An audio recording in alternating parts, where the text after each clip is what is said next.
Hello family and friends, igitondo cyiza, ndakeka ko mumeze neza kandi n'abatameze neza Imana ikomeze bagire neza, muraza kuba okay.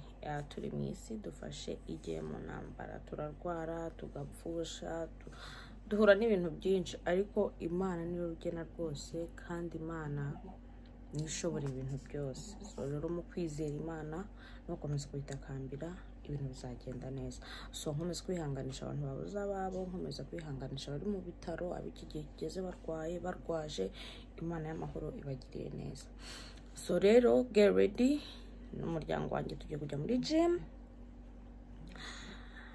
Ngende ngabanya ibikomamo gake kubera konsa ntabwo biba byoroshye, kunywa kurya ibintu bituma umwana amera neza. So rero kwa umwana wanjye aragenda akura gake tugiye gutangira gym gahoro. Umugabo wanjye n'ugiye gutangira kwinjiza muri gym gake ankoresha ama sport. Iriya foto rero ni y'umuryango wanjye, iriya murimo murabona muri kamera. So keep in touch. Kuri uyu munsi wacu tugiye kujya muri gym, hanyuma tubereke what's going on, ko bigiye kugenda. Ese ndabishobora cyangwa birananira? Kwashize igihe kinini ntakoresha gym, simbizi nimba ndabibasha cyangwa ntari bubibashe, ariko ndagerageza kubera yuko nshaka yuko weight igabanuka gake. Yego. So ntuciko rero ubona tugendane nanjye, gahunda ni iyo. Umunsi wanjye no kungura buze kumeze, ngiye kubanza kujya kuyaza ibinure. Okay, so rero nkuko nababwiye mbanje kujya kumena imyanda, nkuko mpambagira bose hano abikorera ibije. Ejo hano haguye snow nyinshi cyane. So rero nje kubanza kumena puperi, nyuma yo kumena imyanda ndita nkomeza muri gym. Nkomeza muri gym, dufite ikintu cyitwa snow cyinshi kabisa. Ugenze nabi ni ukuse kamwe kakubita hasi, ndamena nkaho ndi bavuze snow.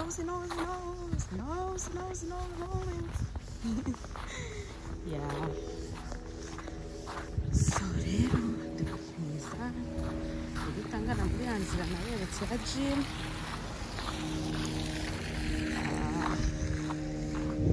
Rebe ko ngabanya gake njyanye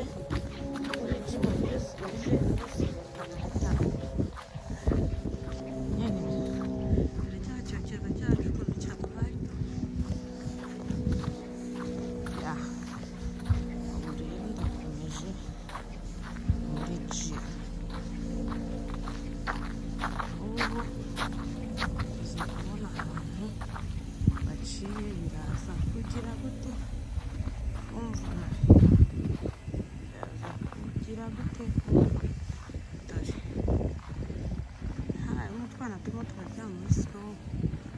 turimo kwikinira. Urabona iryamyemo rwose nta kintu babwiye. Ngayo nguko.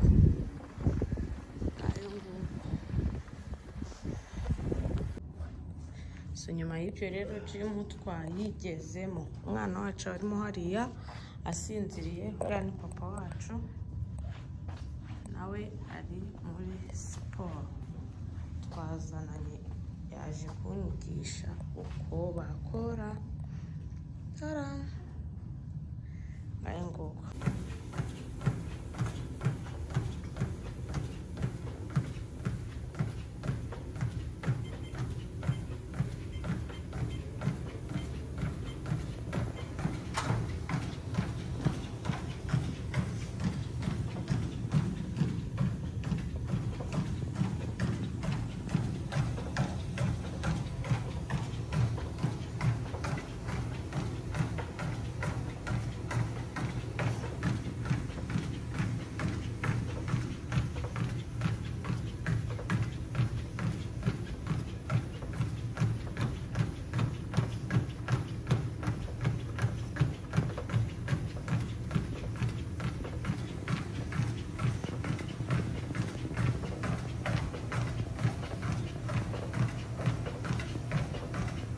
breakfast?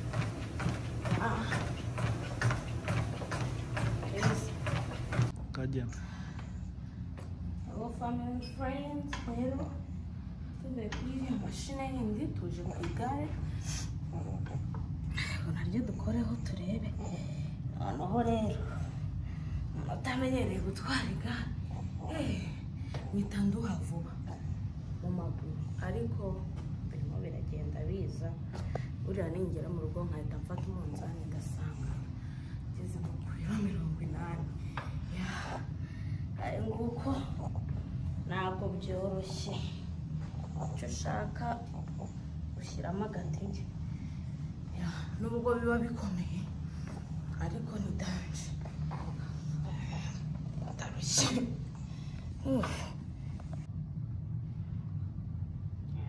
Biriya rero asanze bisa nkaho bivunanamo ukuntu akagongo kanjye karakomera, nahise nza ku rindi ukora wegamye, amaguru agakora ariko uwegamye, noneho ibintu byose bikagendeka neza.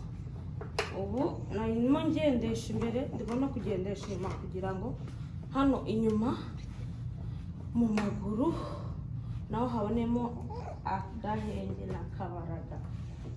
Murabibona rero, ubundi umuntu akiyicarira agakora akajimu kiwe agasubira mu rugo. Waba ufite icyumve ugatwanda hano, iyo ukanze hano kuveni iriyatsa ugakora ku buryo akayaga kakugeraho neza nta cyumve, uva muri jimu byandi byo gutranspira nta birimo, ugakora witurije, ugakora ibyo ukora wabisoza ukagira ute ukaza gusubira mu rugo umeze neza nta bintu byo kugendana ibyunzwe. So rero guys, ni uyu munsi wanjye ukuntu wagenze, ni ukuza hano muri jimu nkakora agasiporo.